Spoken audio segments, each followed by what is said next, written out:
Hello student, আজকে আমরা এই ভিডিওতে যে চ্যাপ্টার নিয়ে আলোচনা করব সেটা হচ্ছে বিল্ডিং ম্যাটেরিয়ালস।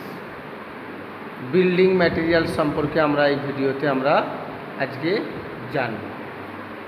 তো বিল্ডিং ম্যাটেরিয়ালসের মধ্যে কি কি আছে না আছে সেগুলো আমাদেরকে জানতে হবে। অর্থাৎ একটা বিল্ডিং তৈরি করতে গেলে কি কি ম্যাটেরিয়ালসের প্রয়োজন হয় বা কি কি ম্যাটেরিয়ালস দিয়ে বিল্ডিং তৈরি হয় সেগুলো আমাদেরকে জানতে হবে। তাহলে বিল্ডিং তৈরি করতে গেলে কি কি ম্যাটেরিয়ালস লাগে না, ব্রিক্স লাগে, লাইম লাগে, স্যান্ড লাগে, সিমেন্ট লাগে, মটার লাগে, টিম্বার লাগে। সাধারণত এই ম্যাটেরিয়ালসগুলো প্রয়োজন হয়। এছাড়াও আরও অনেক কিছু ম্যাটেরিয়ালস প্রয়োজন হয়, তো আমরা এই ম্যাটেরিয়ালসগুলো সম্পর্কে জানব। Bricks, lime, sand, cement, mortar and timber. তো আজকে আমরা যেটা জানবো সেটা হচ্ছে এই ম্যাটেরিয়ালসগুলোর মধ্যে প্রথমেই আমরা জানবো bricks. What is bricks? Bricks কি না, ব্রিক্স হচ্ছে, ব্রিক্সের বাংলা মানে হচ্ছে ইট।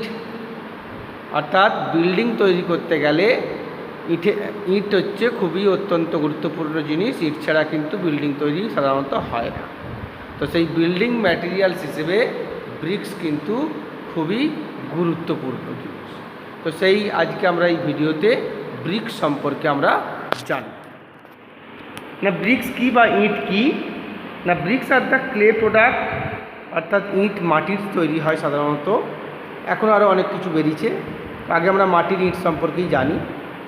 Bricks are the clay product made artificially of uniform size and shape to be used in the building construction. অর্থাৎ বিল্ডিং কনস্ট্রাকশনের ক্ষেত্রে সাধারণত যে ইট ব্যবহার করা হয় সেটা কিন্তু এই ইটের কিন্তু নির্দিষ্ট অর্থাৎ ইউনিফর্মালি শেপ এবং সাইজ রয়েছে, এবং সেটা কিন্তু আর্টিফিশিয়ালিভাবে তৈরি করা হয়। ব্রিক্স তো আর ন্যাচারালি পাওয়া যায় না, মাটি হচ্ছে ন্যাচারালি পাওয়া যায়, সেই মাটি থেকে ব্রিক্স কিন্তু আর্টিফিশিয়ালিভাবে তৈরি করতে হয়। These are molded in proper size and shape and dried in the sun. অর্থাৎ ব্রিক্স যখন তৈরি হয় তার নির্দিষ্ট ডাইস আছে, নির্দিষ্ট শেপ এবং সাইজ আছে। সেই সাইজ এবং শেপ অনুযায়ী ব্রিক্স তৈরি করা হয় এবং সেটাকে সূর্যের আলোয় অর্থাৎ সূর্যালোকে সেটাকে ড্রাই করতে হয়, অর্থাৎ শুকনো করতে হয়। These are burn to make them, এবং তারপরে সেটাকে আগুনে পোড়ানো হয়, এবং আগুনে পোড়ানোর ফলে কি হয়, তখন সেটা হার্ড হয়, স্ট্রং হয় অ্যান্ড ডিউরেবল হয়। অর্থাৎ ব্রিক্স হচ্ছে ক্লে প্রোডাক্ট, অর্থাৎ মাটির তৈরি। প্রথমে ক্লে প্রোডাক্ট থেকে ব্রিক তৈরি হয় এবং সেটাকে সানলাইটে শুকনো করা হয় এবং তারপর সেটাকে বার্ন করা হয়, অর্থাৎ পোড়ানো হয়, এবং পোড়ানোর পরে কি হয়, তবেই সেটা হার্ড, স্ট্রং এবং ডিউরেবল হয়। Properly burned bricks with uniform size and shape are considered best material for the wall construction. অর্থাৎ ভালোভাবে পোড়ানো ইট যার নির্দিষ্ট ইউনিফর্ম শেপ এবং সাইজ থাকবে সেই ধরনের ব্রিক্স হচ্ছে যে কোনো বিল্ডিং কনস্ট্রাকশনের ক্ষেত্রে, দেওয়াল তৈরির ক্ষেত্রে কিন্তু এক বেস্ট ম্যাটেরিয়ালস হিসেবে ব্যবহৃত হয়। তো এরপর আমরা জানবো একটা ভালো ইট তৈরি করতে গেলে, অর্থাৎ এ গুড ব্রিক্স তৈরি করতে গেলে, ভালো ইট তৈরি করতে গেলে ভালো মাটি তো প্রয়োজন হয়, কারণ ইট হচ্ছে ক্লে প্রোডাক্ট। তো সেই ভালো মাটি কিভাবে তৈরি করা হয় বা কোন মাটিটাকে আমরা ভালো বলবো, বা ব্রিক তৈরি করতে গেলে কি কি কম্পোজিশন প্রয়োজন হয় সেই মাটিটার মধ্যে আমরা সেইটা জানবো, অর্থাৎ কম্পোজিশন অফ ব্রিক্স। তো দেখো, ব্রিক তৈরি করতে গেলে a good brick art should be compost. কি কি থাকা প্রয়োজন ব্রিক্স তৈরি করতে গেলে? যে ক্লে প্রয়োজন হয় সেই ক্লের মধ্যে কি কি থাকা প্রয়োজন না, ক্লে আর অ্যালুমিনা প্রয়োজন। কম্পোজিশনের মধ্যে দেখো চারটে কম্পোজিশন আছে, 1 2 3 4।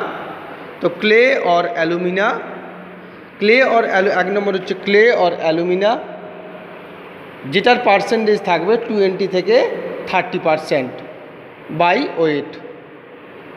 দু নম্বরে কি আছে, সিল্ট কন্টেন্ট, তার পার্সেন্টেজ কত না 20 থেকে 35%। 3 নম্বরে কি আছে, সিলিকা, অর্থাৎ সিলিকা আর স্যান্ড, যার পার্সেন্টেজ হচ্ছে 35 থেকে 50%। 4 নম্বরে কি আছে, 4 নম্বর কম্পোজিশন কি আছে না 4 নম্বর কম্পোজিশন হচ্ছে আদার ইনগ্রেডিয়েন্টস। আদার ইনগ্রেডিয়েন্টসের মধ্যে কি কি আছে, lime, oxide of iron, manganese, sodium, potash and magnesia oxide, এগুলো হচ্ছে আদার ইনগ্রেডিয়েন্টস। এগুলোর পার্সেন্টেজ কত থাকে না দেখো 1 to 2%। তাহলে ব্রিক্সের মধ্যে কম্পোজিশন কি কি থাকে, ক্লে और 1 নম্বরে ক্লে और অ্যালুমিনা, 2 নম্বরে সিল্ট কন্টেন্ট, 3 নম্বরে সিলিকা और স্যান্ড, 4 নম্বরে আদার ইনগ্রেডিয়েন্টস। 1 নম্বরে যেটা বললাম ক্লে और অ্যালুমিনা, যার পার্সেন্টেজ হচ্ছে 20 to 30%। 2 নম্বরে সিল্ট কন্টেন্ট, যার পার্সেন্টেজ হচ্ছে 20 to 35%।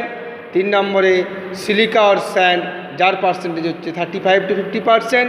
4 নম্বরে আদার ইনগ্রিডিয়েন্টস, যেটা হচ্ছে lime, oxide of iron, manganese, sodium, potash, magnesia oxide, এগুলোর পার্সেন্টেজ হচ্ছে 1 to 2%। তাহলে গুড ব্রিক আর্ট, অর্থাৎ ভালো ইট তৈরি করতে গেলে ভালো মাটি তৈরি করতে হয়। তো সেই ভালো মাটি তৈরি করতে গেলে বা ভালো মাটি কোনটাকে বলবো, সেই মাটির মধ্যে এই কম্পোজিশনগুলো থাকলে এবং নির্দিষ্ট পার্সেন্টেজ যদি থাকে তবেই আমরা সেটাকে ভালো বলতে পারি। তো বলছে দি গুড আর্থ শুড বি, অর্থাৎ ভালো মাটি, good earth should be free from all the harmful ingredient, অর্থাৎ ভালো মাটি তৈরি করতে গেলে বা ভালো মাটি তাকেই বলবো যার মধ্যে কোনো হার্মফুল ইনগ্রিডিয়েন্ট যেন না থাকে, অর্থাৎ কোনো ক্ষতিকারক জিনিস যেন না থাকে। তো সেই ক্ষতিকারক জিনিসগুলো কী কী না, such as excessive quantity of lime in lumps, iron pyrites, iron pyrites এবং লাইম লাম্পস কী করে না cause the brick split into pieces, যার ফলে ব্রিক হচ্ছে পিস পিস অনুযায়ী ভেঙে যায়। Pebbles and grits etcetera which make the, যেটা তৈরি করে ব্রিক্সকে উইক করে দেয়, পোরাস করে দেয়, and liable to crack, which prevents the bricks being properly burn. Alkalis if present in large quantity cause the brick to fuse, twist and rack, and presence of vegetation and organic matter. তো এরপর আমরা জানবো manufacture of bricks, অর্থাৎ bricks কীভাবে তৈরি হয়। Manufacture of bricks, bricks কীভাবে তৈরি হয়, অর্থাৎ ইট কীভাবে ম্যানুফ্যাকচারিং হয়, ইট তৈরির কী কী পদ্ধতি আছে। ম্যানুফ্যাকচার অফ ব্রিক্স, ইট কীভাবে তৈরি হয় না, ইট তৈরি করতে গেলে এই 4টে প্রসেস আমাদেরকে ফলো করতে হয়। প্রথম কি করতে হয় না, প্রথম করতে হয় প্রিপারেশন অফ আর্থ, অর্থাৎ মাটিটাকে তৈরি করতে হয়, কারণ ক্লে প্রোডাক্ট মাটি থেকে ইট তৈরি হয়। তো সেই কারণে মাটিটাকে ভালো করে প্রিপারেশন করে নিতে হয়, প্রিপারেশন অফ আর্থ। 2 নম্বর কি আছে, মোল্ডিং অফ ব্রিক্স, অর্থাৎ ব্রিকের নির্দিষ্ট ডাইস আছে, অর্থাৎ নির্দিষ্ট ওটাকে কি নির্দিষ্ট শেপ এবং সাইজের জন্য নির্দিষ্ট স্ট্রাকচার করা আছে, তার মধ্যে মোল্ডিং করা হয়। তারপরে কি করা হয় না, তারপরে 3 নম্বরে দেখো ড্রাইং অফ ব্রিক্স, অর্থাৎ ব্রিকটাকে শুকনো করা হয়। কিসে শুকনো করা হয়, ইন সানলাইট, সূর্যালোকে, অর্থাৎ সূর্যের আলোয়, অর্থাৎ দিনের রোদে পোড়ানো হয়, রোদে শুকনো করা হয় ব্রিককে। তারপরে সেটাকে কী করা হয় না পোড়ানো হয়, বার্নিং ইন কিল্ন, অর্থাৎ কিল্ন চেম্বারে ইটটাকে পোড়ানো হয়। তাহলে first of all manufacture of ব্রিকের ক্ষেত্রে প্রথম হচ্ছে preparation of brick, preparation of earth. 2 number হচ্ছে মোল্ডিং অফ ব্রিক্স। 3 নম্বর হচ্ছে ড্রাইং অফ ব্রিক্স। 4 নম্বর হচ্ছে বার্নিং। এই গেল টোটাল 4টে হচ্ছে ম্যানুফ্যাকচার অফ ব্রিক্স। তাহলে ব্রিক্স সম্পর্কে আমরা যেটুকু জানলাম যে ব্রিক্স হচ্ছে একটা বিল্ডিং ম্যাটেরিয়ালসের মধ্যে সবথেকে অন্যতম ম্যাটেরিয়ালস হচ্ছে ব্রিক্স, অর্থাৎ যেটাকে আমরা বলছি বাংলায় বলছি ইট। তো সেই ব্রিক্স হচ্ছে ক্লে প্রোডাক্ট, অর্থাৎ ব্রিক্স ক্লে থেকে তৈরি হয়, অর্থাৎ মাটি থেকে তৈরি হয়। ব্রিক তৈরি করতে গেলে মাটি তৈরি করতে হয় আগে, মাটিকে কীভাবে তৈরি করতে হয়, কি মাটির মধ্যে কী কী কম্পোজিশন থাকলে সেই মাটি দিয়ে আমরা ইট তৈরি করতে পারবো, সেটা আমরা বললাম কম্পোজিশনগুলো। তারপরে আমরা জানলাম ম্যানুফ্যাকচার অফ ব্রিক্স, অর্থাৎ ব্রিক্স কীভাবে তৈরি হয় সেটাও আমরা জানি। এরপরে আমরা জানতে হবে আমাদেরকে যে একবার আইএস অর্থাৎ একবার ইন্ডিয়ান ব্যুরো অফ স্ট্যান্ডার্ড ইটের একবার আইএস ইটের মাপ কি হয়। এটাই আমরা পড়ানোর সময় বারেবারেই বলছিলাম যে ইটের নির্দিষ্ট ইউনিফর্ম শেপ এবং সাইজ আছে। তো সেই শেপ অ্যান্ড সাইজটা কি না, অ্যাজ পার আইএস ইটে একটা ব্রিকের সাইজ হচ্ছে, তাহলে আমরা এখানে যদি বলি সাইজেস অফ ব্রিক্স,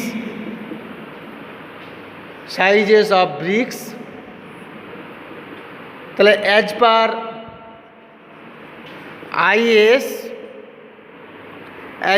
আইএস একটা ব্রিকের স্ট্যান্ডার্ড সাইজ হচ্ছে 19x9 সেন্টিমিটার और 190x90 মিলিমিটার।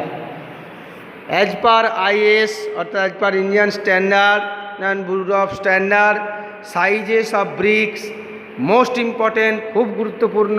আমাদেরকে যে কোনো যখন আমরা ড্রয়িং করব আমাদেরকে এটা জানতে হয়। যখন আমরা ইটের ড্র করব তখন এই সাইজ জানতে হবে। যখন আমরা আগের দিন পড়েছিলাম ইংলিশ বন্ড ফ্লেমিশ বন্ড করব তখন আমাদেরকেও ইটের সাইজ জানতে হবে।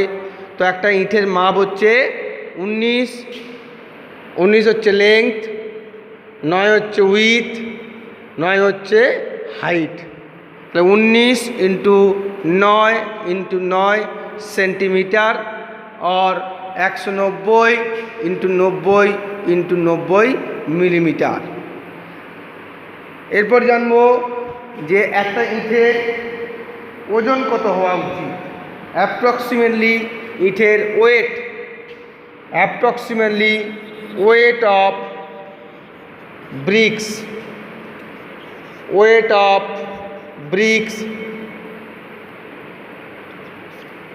3.2 কেজি অ্যাপ্রক্স।